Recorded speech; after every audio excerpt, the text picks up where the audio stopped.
Are we? But you know, again, I'll come to Waymo, because even though they only have about 700 cars, they obviously are on the market. They're in Beverly Hills, all over the place. It's a proof of concept. They've got 28 cameras. They've got LiDAR and radar. You've had a different approach. I think 8 to 9 cameras and the neural network. Why do you feel that is going to be the equivalent in terms of safety profile? Oh, I think it'll be better. Why? Because the way that the road system is designed is for AI. It's basically, I should say, it's for intelligence, biological neural net, and eyes. That's how the whole road system is designed. So what will actually work best for the road system is artificial intelligence, digital neural nets, and cameras. And we also have the microphones so the car can hear emergency vehicles and that kind of thing. Right. You are going to have the microphones to hear the yeah, you need to hear. That was a question. Right. You need to hear a fire engine or a police car. Yes, exactly. Right. But that's how the whole road system is designed.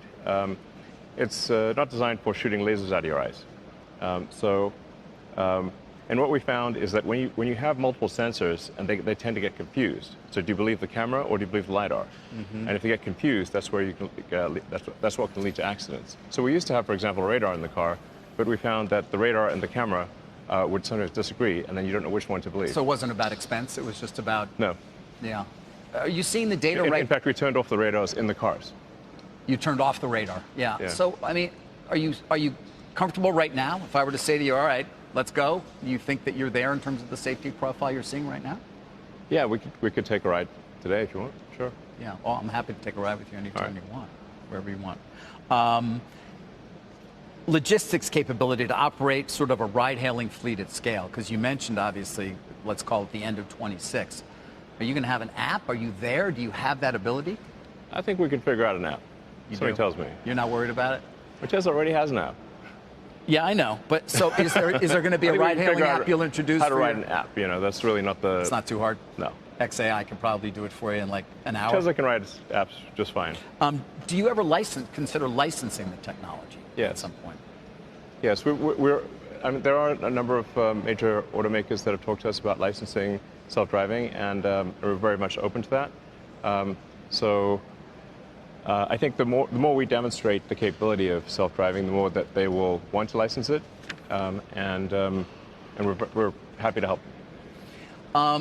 You know, back to the safety profile, because it's going to obviously be something a key focus. Business Insider, take it for what you want, but I saw this over the weekend. They did a test between Waymo and Tesla. And they weren't critical at all. Business Insider is not a real publication. No, but it did seem... They're a fake... Regardless of whether we want to have a debate about their journalistic integrity, which I don't.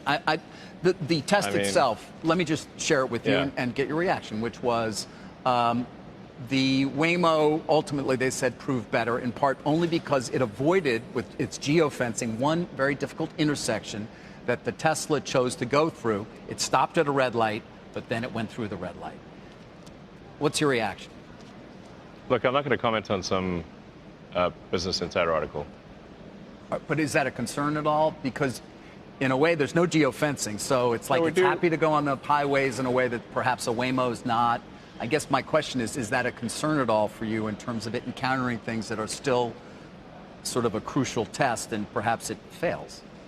No, first of all, that actually should have been a test of supervised self-driving, supervised self-driving, not unsupervised self-driving. So the assumption there is that you have a person who is going to take over. Right. So their test made no sense. Okay. When we deploy the cars in Austin, we are actually going to deploy it not to the entire Austin region, but only to the parts of Austin that we consider to be the safest. So we will geofence it. You will? Yeah, of course. Right.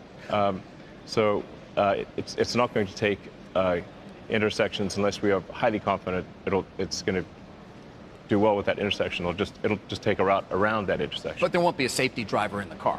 Correct. Right. The car, there's not going to be somebody sitting there. Right.